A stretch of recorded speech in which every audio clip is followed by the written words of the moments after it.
Hello hello hello everyone and welcome. और बताओ कैसे हाल चाल और कैसा रहा आज का आपका दिन। और अगर अभी सो के उठे हो तो कल का दिन कमेंट्स में बताओ नीचे, मेरे को कमेंट्स पढ़ने का है। दोस्त लोग, मेन वीडियो स्टार्ट करने से पहले एक छोटी सी रिक्वेस्ट है कि प्लीज डिस्क्रिप्शन में जाके एक बार डिस्क्लेमर जरूर देख लेना। तो साइंटिस्टों की स्टोरी में आज का हमारा भय पिता पैदा हुआ था 12 फरवरी 1809 में और नाम रखा माँ बाप ने चार्ल्स डार्विन। अरे वही चिड़िया वाला गैलापागोस। बताएंगे उसके बारे में भी बताएंगे। पहले जरा इसका चांस थोपड़ा तो देख लो। अच्छा, और ये फेमस किस किस चीज के लिए है? अब अगर तुम साइंस फील्ड से हो तो तुम ये सब ऑलरेडी जानते हो, और नहीं जानते तो जाके एजुकेशनल वीडियो देख के आओ।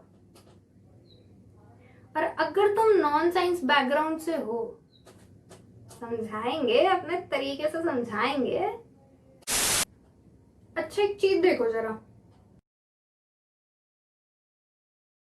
ना ना ना ना ना नाम, बर्थ डेट, बर्थ प्लेस कुछ नहीं नोटिस करना। बहुत इंपॉर्टेंट वर्ड है इसमें एक, बस इसी वर्ड ने इसको साइंटिस्ट बना दिया, वरना लक्षण तो इसके सड़क पे भीख मांगने वाले थे सही में। चलो इंटरेस्ट देख लेते हैं लड़के के। He found geometry interesting during his school. देख रहे हो, मैथ्स में इंटरेस्ट था चल्लू को। He enjoyed assisting his brother in his chemistry lab. अच्छा जी, केमिस्ट्री भी पसंद थी। Hunting animals, drinking, eating most common to rarely found animals. अरे यार, ये वाला तो सबसे पहले बताना चाहिए था। देखो, बायो में केवल दो ही तरह के लोगों का करियर चल सकता है। एक वो जो जीवितों से प्यार करते हैं और दूसरे वो जो उनसे नफरत, बस। और ये बंदा दूसरी वाली कैटेगरी में था। हाँ हाँ, मेरी तो क्यों ही मानोगे, इसके परम पूज्य पिताजी ने खुद बोली है ये बात। You care for nothing by shooting dogs and rat catching, and you'll be a disgrace to yourself and all your family. हो गई संतुष्टि?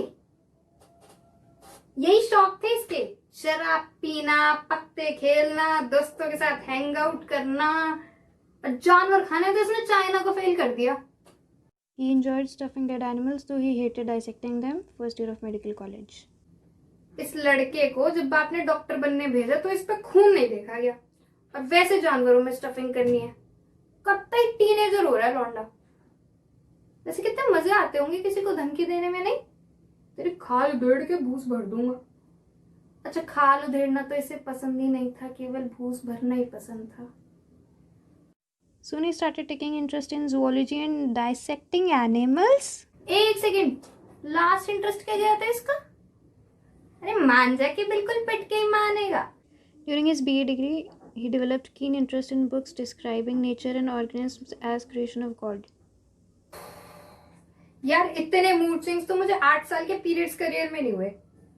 चलो बस अब तो खत्म ना लिस्ट। नहीं। He later developed interest in botany and geology as well. खो गया। अरे खो गया भाई, खो गया। ये तारा था जो जमीन पर आकर खो गया। अब कहना ही नहीं कुछ, बस दीवार में सिर मार के आना है, कुछ कहना ही नहीं है।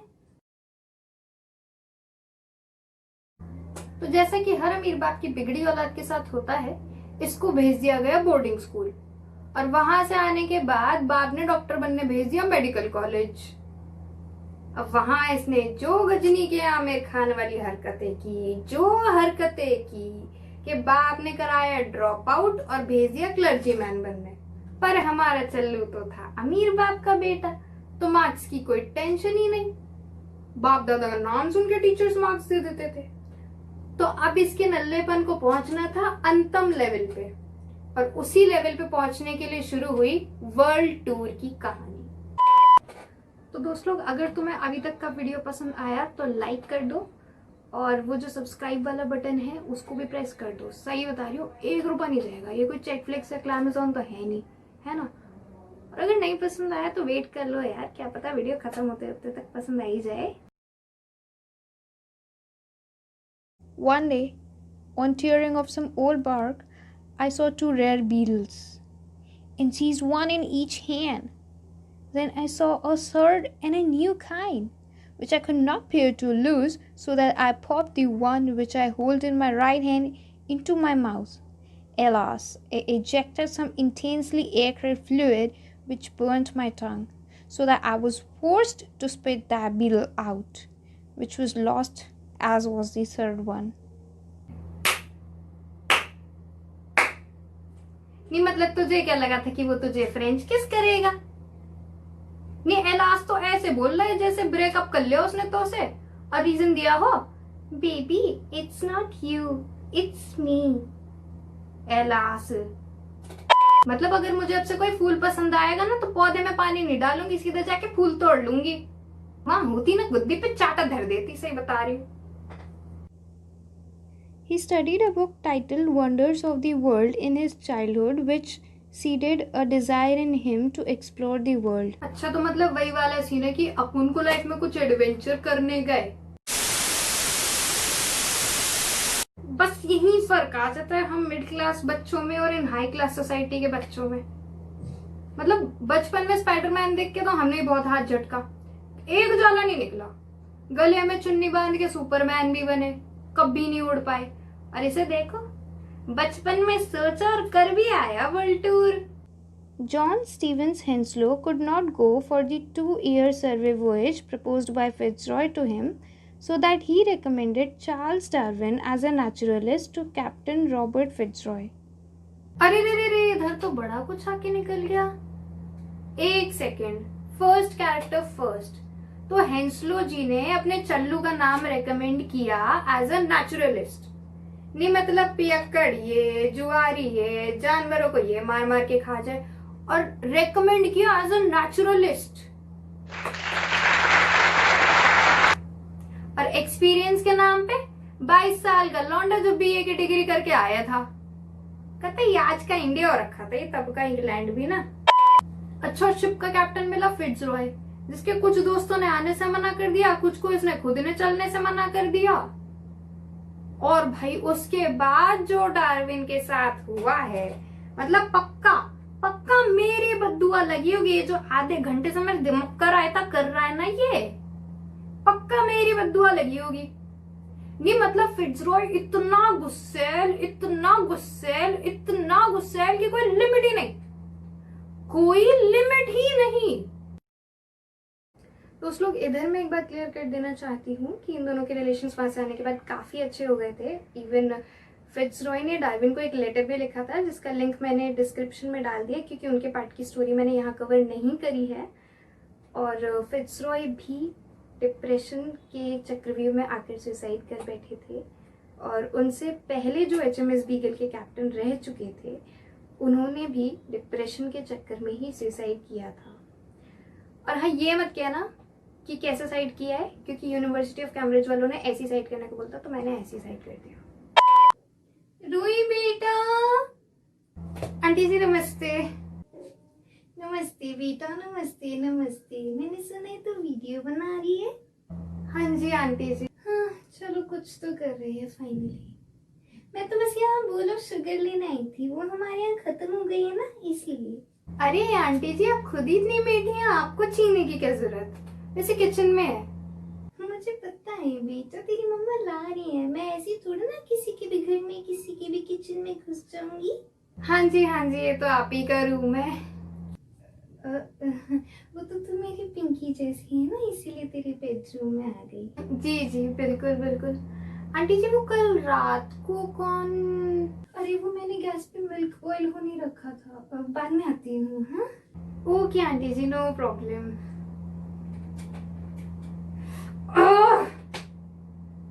क्या खा गए धोखा आंटी के एक्सेंट से? ये वही है जो कल रात को सड़क पर खड़ी होकर चिल्ला रही थी, अरे पिंकी मेरी जुआन काट दिए कल दोपहर में, मुझे नींद न हो रही, सर खा रखो है ये जुआन ने। पर खैर छोड़ो, हमें क्या। हाँ तो हम कहाँ थे? तो फाइनली HMS बीगल की ट्रिप स्टार्ट हुई दिसंबर 1831 में, जो कि खत्म हो जानी चाहिए थी 2 साल में, सरकार ने पैसे भी उतने ही दिए थे। पर हमारे चल्लू भैया को लाइफ में कुछ एडवेंचर करने का था, तो 18 महीने सी ट्रैवल, बाकी का टाइम लैंड पे, कुल मिला के 5 साल अपने पिताजी के पैसों पे घूमते रहे। अब इसके पास मोबाइल तो था नहीं सेल्फियां लेने के लिए, तो पेंटर भी साथ में लेके चल पड़े। अब तुम पूछोगे इसमें क्या बुराई है? ना ना, बुराई इसमें कोई नहीं है, बुराई तो इसके बाद है, क्योंकि वहां से डार्विन अंकल को आइडिया आया कि अब मैं अपनी बातें डायग्राम्स बना के एक्सप्लेन करूंगा। और इस बंदे ने जो डायग्राम्स का ट्रेंड चला है, इतिहास गवाह है कि बायो वालों का आज भी खून सूखता है डायग्राम्स के नाम से। मम्मी ने कभी मारा नहीं होगा ना वाइपर या चिमटे से बचपन में, जब भी इतना चौड़ी आ रहा था। He suffered from seasickness during the voyage. The ship was 90 feet long and 24 feet wide, and his cabin was 10 by 11 feet, which he had to share with one or more surveyor. हाँ, बड़ा नखरेलापन फिरता था बाप के राज में। अब निकल गया होगा सारा नखरेलापन। अब बीच में भूकंप भी तो आ गया था ना। चलो फाइनली चल्लू अंकल ट्रिप से वापस आए। 3 साल बीमार रहे। 30 साल की उम्र में प्रॉपर डूज एंड डोंट्स बनाकर शादी भी कर ली।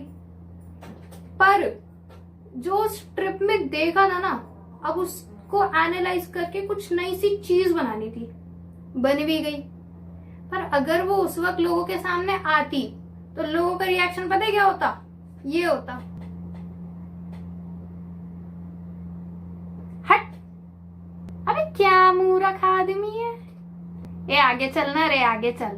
तो इन्होंने 20 साल इंतजार किया और इतने में काफी सारे साइंटिस्ट दोस्त बना लिए ताकि उन्हें फुल सपोर्ट मिल सके। अब भाई जब 5 साल वर्ल्ड टूर पे ये गए थे तो इनके लेवल पे तो कोई पहुंच ही नहीं सकता होगा, वही अंतिम लेवल है ना?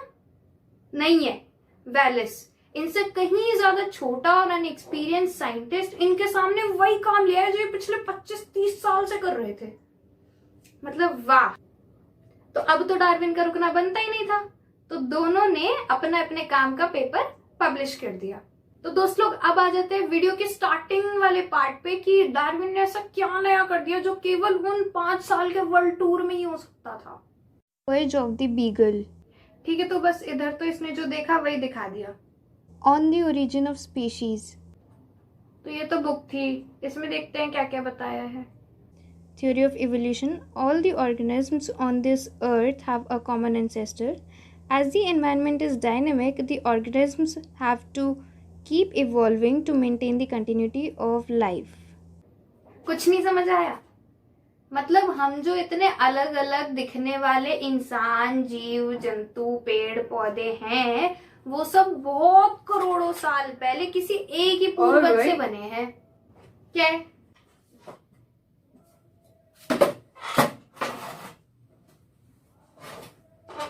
तेरी सास का ब्याह है। जो था, हंसना था, लो हंसती, हा हा हा। अच्छा वैसे तो कब जा रहा है? जब तू मुझे अपनी बेस्ट फ्रेंड का नंबर दे रही है। स्याली का शक्ल देखी अपनी? तुझसे तो अच्छी है। अच्छा भाई बाद में दे दूंगी, अभी प्लीज जाना यहाँ से। नंबर जाना प्लीज। नंबर भाई प्लीज। नंबर पापा। अरे जा रहा हूँ बहन, गुस्सा क्यों कर रही है? हाँ तो अपनी बात समझाने के लिए डार्विन ने काफी सारे जानवरों के बच्चे खोद दिए। वाओ सो यूनिक, इतना यूनिक कि इनसे पहले हेनरिक राथके ऑलरेडी कर चुके हैं। क्रिएटिविटी क्रिएटिविटी, एडवेंचर के बाद की creativity. Natural selection. Nature is constantly providing selection pressures to all populations. There is a competition for resources which are limited. Individuals which are fittest for that environment would survive and reproduce. तो basically ये कहना चाहते हैं कि nature में एक never ending PUBG चल रहा है, जिसकी ज्यादा हेल्थ और कम नॉक वो सरवाइव कर जाएगा और बाकी सारे। अच्छा सुनो ना, स्लैंग होता है स्लैंग। स्लैंग मतलब जैसे अगर तुम दिल्ली के हो तो हर बात में अरे तेरा भाई है ना, या अपनी तो टारी अलग है। या फिर जैसे अगर तुम मुंबई के हो तो अरे फुल ट्रिप, पटेली, शॉर्ट, ये सब बोलते हो ना। वैसे नेचुरल सिलेक्शन का भी एक स्लैंग था, सर्वाइवल ऑफ द फिटेस्ट। अब सोचो ये टर्म किसने दी होगी? हाँ जी, डार्विन ने नहीं दी। मतलब जिराफ की गर्दन माउंट एवरेस्ट में घुसेड़ दी, पत्ते खाने वालों के बाप दादा को घास खाने वाला बता दिया, लेकिन survival of the fittest term इसने दी ही नहीं। क्यों भाई? 5 साल ट्रिप, 3 साल बीमारी, 20 साल खोपड़ी में छेद, लॉजिक कम पड़ गया है vocabulary. Darwin finches and adaptive radiation. अब तक की पहली ऐसी चीज या शायद इकलौती जहां इसका टूर पे जाना सफल रहा हो, गैलापागोस आइलैंड। मतलब यहां इसने देखा कि सारी चिड़िया फिंचेस हैं, लेकिन जो पौधे खा रही है उसकी चोंच अलग है, जो बीज खा रही है उसकी चोंच अलग है, जो कीड़े मकोड़े खा रही है उसकी चोंच अलग है। और वहां से इसने ये बोला कि जो मेन चिड़िया होंगी ना, उनकी एक ही टाइप की चोंच होगी। जैसे जैसे अलग अलग खाना मिलता गया, वैसे वैसे जिसकी जैसी चोंच वो वैसा खाना खाने लग गई। अब उनकी चोंच ने भी थोड़ा सा एडजस्टमेंट कर लिया, जिसको कि इन्होंने अडेप्टेशन का नाम दे दिया। तो ये थी चोंच चोंच की कहानी, जहां हर अलग चोंच भी कभी बहू थी।